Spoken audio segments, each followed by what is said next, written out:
ఓం శ్రీ శివాయ గురవే నమః. వాగర్ధావివ సంపృక్తో వాగర్ధ ప్రతిపత్తయే జగతః పితరౌ వందే పార్వతీ పరమేశ్వరౌ. గురవే సర్వలోకానాం భిషజే భవరోగిణాం నిధయే సర్వవిద్యానాం శ్రీ దక్షిణామూర్తయే నమః. ఆదిత్యాయ చ సోమాయ మంగళాయ బుధాయ చ గురుశుక్రశనిభ్యశ్చ రాహవే కేతవే నమో నమః.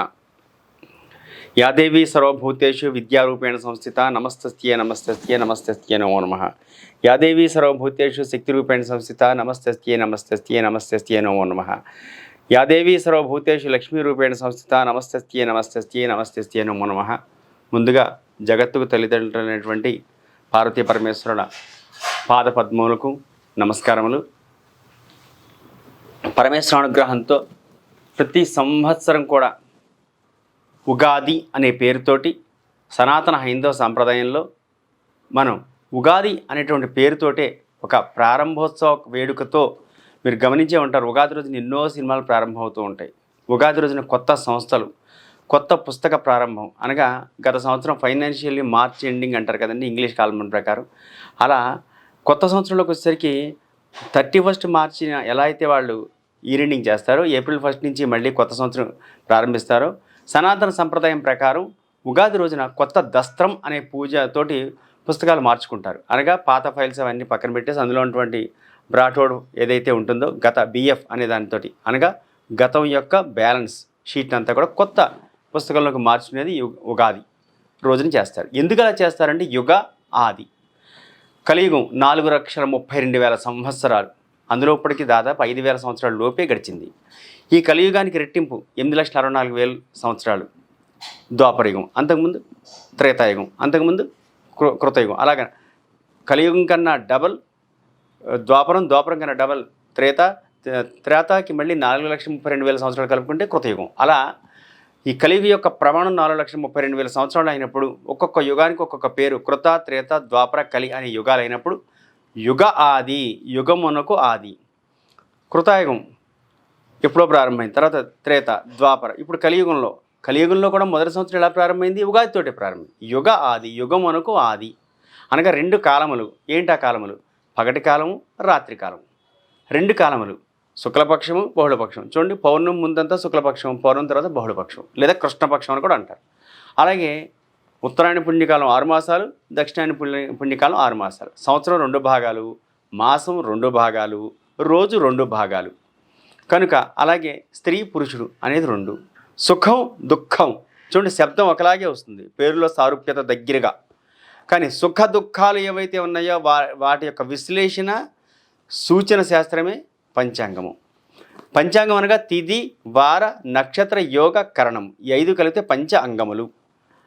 అలాగే పంచాంగం అనే మాటకి వెలుగు, కన్ను, నక్షత్రాలు, అగ్ని, సూర్యుడు, చంద్రుడు, తేజస్సు అనేటువంటి అర్థాలు కూడా వస్తాయని పెద్దలు చెప్తారు.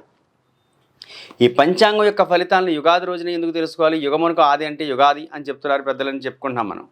యుగము అనగా కలియుగము. ఈ కలియుగంలో ఒక మొదటి సంవత్సరము ప్రభవ అనే సంవత్సరం. ప్రభవ అనే సంవత్సరంలో చైత్రం అనే మాసము, చైత్రం అనే మాసంలో శుక్లం అనే పక్షం, శుక్లపక్షంలో పాడ్యమి అనే తిథి. ఆ పాడ్యం అనే తిథి దగ్గర నుంచి మొదలై నెలంతా కూడా జరిగేటువంటి మాసం ఒక మాసం. అలాంటి 2 మాసాలు కలిపితే ఒక ఋతువు.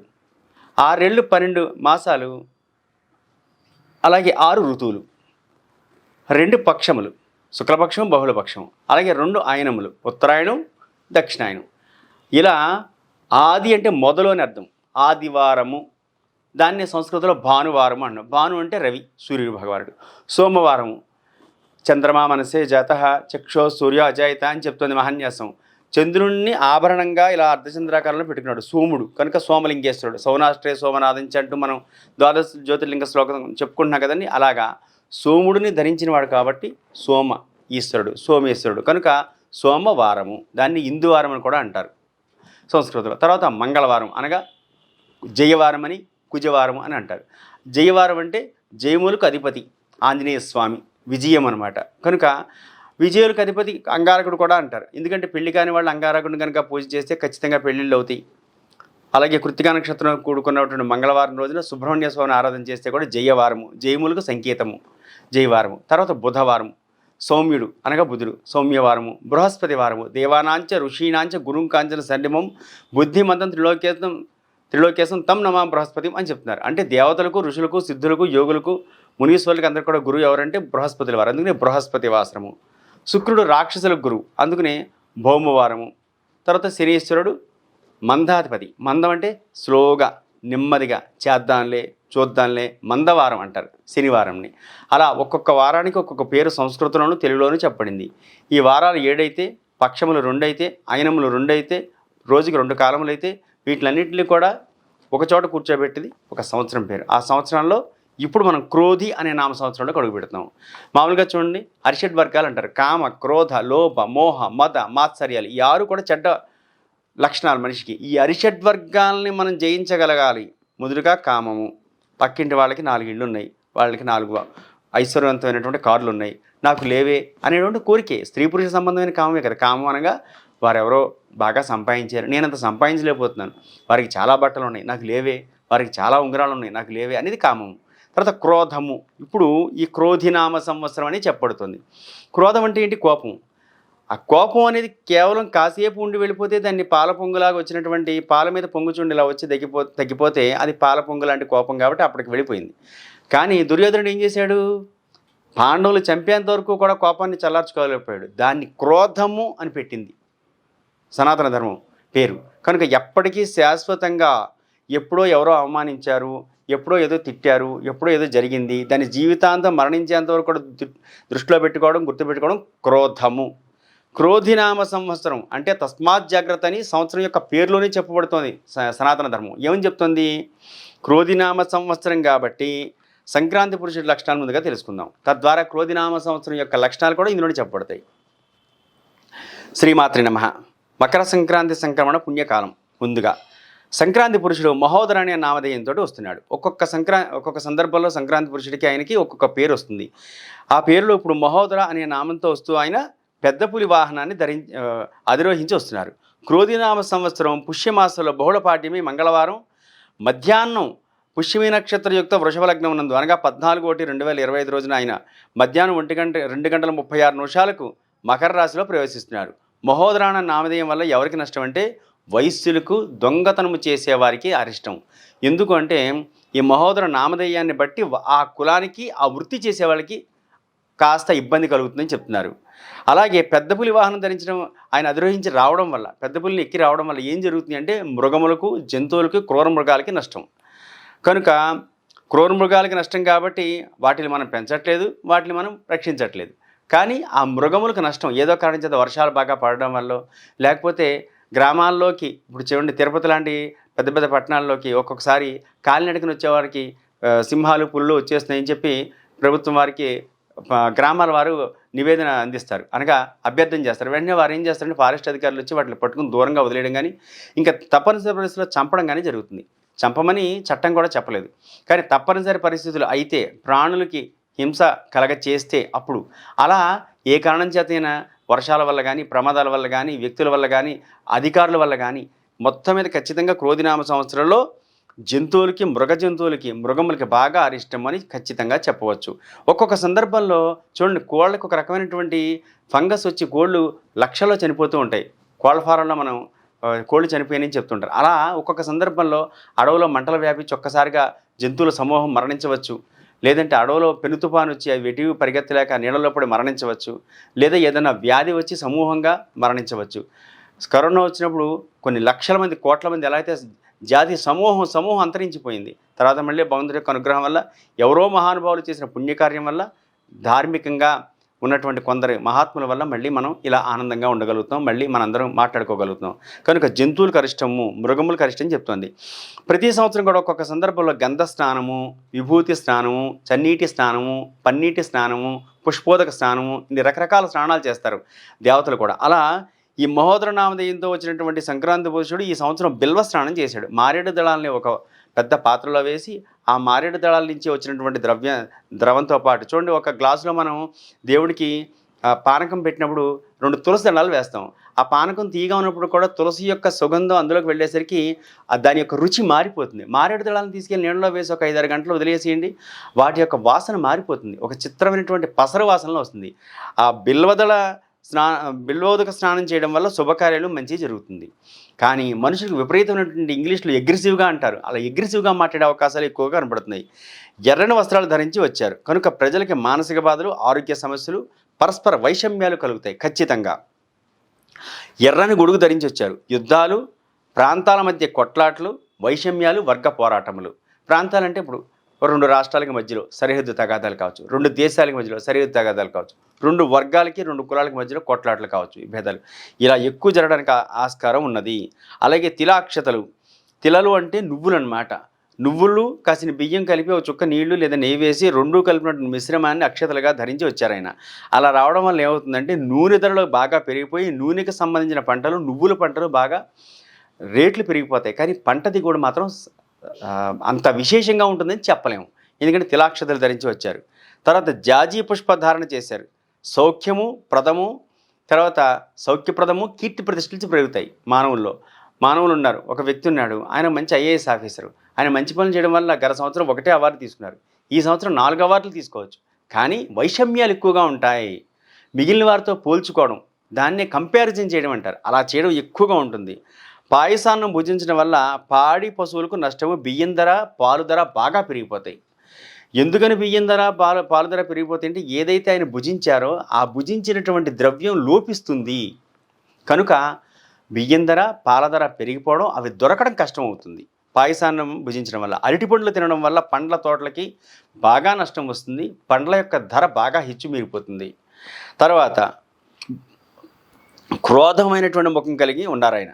ఎందుకనంటే ధరణి గర్భ సంభూతం, విద్యుత్ కాంతి సమప్రభం, కుమార శక్తి హస్తంతం, మంగళం ప్రణమామ్యహం అని చెప్తుంది. అంగారకుడి యొక్క అనగా కుజుడి యొక్క విశిష్టత. అలా చెప్పినప్పుడు ఆయన ఏంటంటే బాగా కోపంగా ఉంటారు. ఇద్దరు అన్యోన్యంగా ఉంటే వారి మధ్యలో గొడవ జరుగుతుంది. ఎక్కడికన్నా బయటికి వెళ్తే రక్తము, గాయములు, దెబ్బలు, యాక్సిడెంట్లు, ప్రమాదాలు జరగడానికి అవకాశం ఉంటుంది. ఎప్పుడు ఒక వ్యక్తికి కుజుడు విశేషమైనటువంటి క్రోధ స్థితిలో కేంద్రీకృతమై కేంద్ర కోణాల్లో ఉంటే, లగ్నాత్ కేంద్ర కోణాల్లో కుజుడు కనుక ఉంటే లేదా లగ్నంలో ఉంటే అప్పుడు ఏమని చెప్తుందంటే శాస్త్రం అనగా సూచన శాస్త్రం అంటారు. ఈ పంచాంగం అనగా మన జ్యోతిష శాస్త్రం సూచన శాస్త్రము. వర్షం రావచ్చు, బంగాళాఖాతంలో వాయుపీడనం, అల్పపీడనం పెరుగుతుంది, బంగాళాఖాతంలో బాగా వర్షం వచ్చే అవకాశం ఉంది అని చెప్తున్నారు కదా. అప్పుడు పలానా ప్రాంతాల్లో, పలానా రాష్ట్రాల్లో, పలానా దేశాల్లో ఇబ్బందులు కలిగితే కనుక మత్స్యకారులు జాగ్రత్తగా ఉండాలి, సముద్ర తీర ప్రాంతాల్లో ఉండేవాళ్ళు దూరంగా వెళ్ళిపోవాలని ఎలా అయితే వాతావరణ కేంద్రం వాళ్ళు హెచ్చరిస్తున్నారో, భౌగోళికంగా వాళ్ళు అనగా జియోగ్రఫీ అంటారు కదా, భౌగోళిక శాస్త్రం ప్రకారం వాళ్ళు ఎలా అయితే చెప్తున్నారో సూచన శాస్త్రం అని పంచాంగ శాస్త్రం గురించి చెప్పండి. అనగా జ్యోతిష శాస్త్రం సూచన, ఇలా జరగవచ్చు, ఇలా అవ్వచ్చు అని చెప్తూ రాబోయే రోజుల్లో ఏ రోజు గ్రహణం వస్తుందో కూడా చెప్పేస్తున్నారు పంచాంగకర్తలు. ఎందుకని లెక్కలు మీరు చూడండి, డ్రైవింగ్ నేర్చుకునేటప్పుడు లెఫ్ట్ టర్నింగ్ తీసుకోండి, 3 అడుగుల దూరంలో కట్ చేయండి అంటారు. అంటే మ్యాథమెటిక్స్ అనమాట. జీవితం ఒక మ్యాథమెటిక్స్ కదండి. జీవితం ఎలా అయితే మ్యాథమెటిక్స్ అయిందో గణాంకాలను బట్టే పంచాంగంలో ఏ రోజు పగలు, ఏ రోజు రాత్రి, ఎన్ని గంటలు పగలు ఉంటుంది, ఎన్ని గంటలు ఏ నక్షత్రం ఉంటుంది, ఏ రోజు గ్రహణం వస్తుంది, గణాంకాలను బట్టే మ్యాథమెటిక్స్ అనమాట. కనుక ఆ శాస్త్రం ప్రకారం ఇప్పుడు చెప్తే ఈ అంగారకుడు అనేటువంటి ఆయన రాజు అయ్యాడు కనుక కొంచెం భయంకరమైన పరిస్థితులు. ఎందుకని అంటే ఆయనకు క్రోధంగా బాగా కోపంగా ఉండడం అలవాటు కనుక మకర సంక్రాంతి పురుషుడు కూడా కోపం అనేటువంటి ముఖంతో వచ్చారు కనుక కూర్చుని ఉండడం వల్ల కూడా ధరలు సమంగా ఉంటాయి. పండ్లు, పాలు, బియ్యము, పువ్వులు ధరలు బాగా హెచ్చుగా ఉండే అవకాశం ఉంటుంది. కొన్ని ధాన్యాలు మాత్రం చేతికి అంటడం కష్టం. ఉదాహరణకి నువ్వులు, ధాన్యం చేతికి అంటడం రైతులకి కొంచెం కష్టతరం అనేది చెప్పవచ్చు. తర్వాత దక్షిణ దిశగా ప్రయాణం చేయడం వల్ల దేశాలకి అరిష్టం. ఎందుకంటే చూడండి, మీరు ఇంట్లో మనం పూజ చేస్తున్నా మన ఇంట్లో మాత్రం మనం తూర్పుకి అభిముఖంగా అంటే తూర్పుకి ఎదురుగా కానీ ఉత్తరానికి ఎదురుగుండా కానీ పూజ చేస్తాం. దక్షిణానికి ఎదురుగుండా పూజ చేస్తే ఏమవుతుందండి, దక్షిణంలో యమధర్మరాజు ఉంటాడు, దక్షిణంలో పితృదేవతలు ఉంటారు. దక్షిణ దిశగా కూర్చుని పూజ చేయరు కనుక ఒక ప్రవచనం చేసినప్పుడు కూడా తూర్పు లేదా ఉత్తరముఖాలుగా కూర్చుని ప్రవచనం చేస్తారు. పూజ కూడా అలాగే చేస్తారు. ఆలయంలోకి వెళ్ళేసరికి పరమేశ్వరుడు దేవతలందరూ తూర్పు తిరిగి ఉంటారు. కొన్ని సందర్భాల్లో వినాయకుడు, తర్వాత మన నవగ్రహాల్లో అంగారకుడు, తర్వాత కొన్ని చోట్ల దక్షిణముఖంగా ఆంజనేయ స్వామి ఉంటారు. అప్పుడు మనం దక్షిణముఖంగా దేవుడు ఉంటే మనం ఉత్తరముఖంగా నిలబడి పూజ చేసుకుంటాం లేదా కూర్చుని.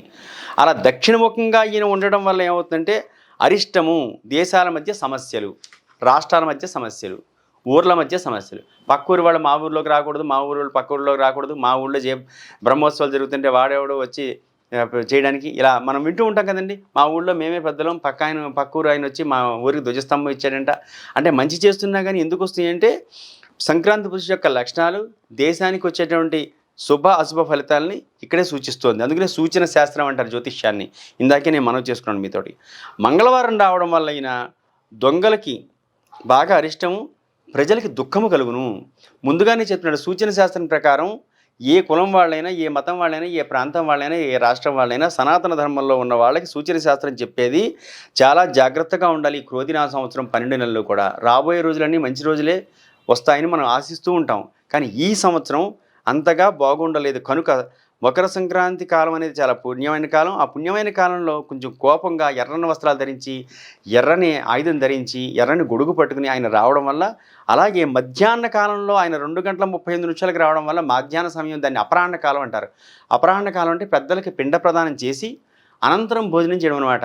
మధ్యాహ్నం మనం 2 గంటల లోపే భోజనం చేయమని శాస్త్రం చెప్తుంది. 2 దాటితే పిండ ప్రదానాలు చేసిన సమయం. అనగా వర్తమాన కాలంలో మనం అంటానికి బాగుండదు, కొందరు పిండాకుడు అని అంటూ ఉంటారు. అలా అనకూడదు. పిండ ప్రదానం చేసిన తర్వాత పెట్టే భోజనాన్ని అపరాహ్నకాల భోజనం అంటారు. అనగా పెద్దల పేరుతో పెట్టే భోజనం. కానీ దాన్ని పిండాకుడు అనేటువంటి మాటని కొంచెం వ్యంగ్యంగా వాడతారు. అది చాలా తప్పు. కనుక మధ్యాహ్నం 2:30 కాలం సమయంలో రావడం వల్ల పురోహితులకి, అర్చకులకి, ముఖ్యంగా బ్రాహ్మణ వర్ణాలందరికీ కూడా విపరీతమైన కష్టాలు, నష్టాలు, బాధలు ఈ సంవత్సరం. కనుక ఈ మకర సంక్రాంతి పురుషుడి యొక్క లక్షణాల ఆధారంగా చెప్పాలి అంటే ఖచ్చితంగా 4 వర్ణాల వారికి ఇబ్బందులు. సనాతన ధర్మంలో ఉన్నవాళ్ళు దీన్ని కాస్త పరిగణలోకి తీసుకుని ఏది మాట్లాడాలో, ఏది చేయాలో అంతవరకు చేస్తారని ఈ సంక్రాంతి పురుషుడి లక్షణాల ద్వారా తెలియజేసుకుంటున్నాను.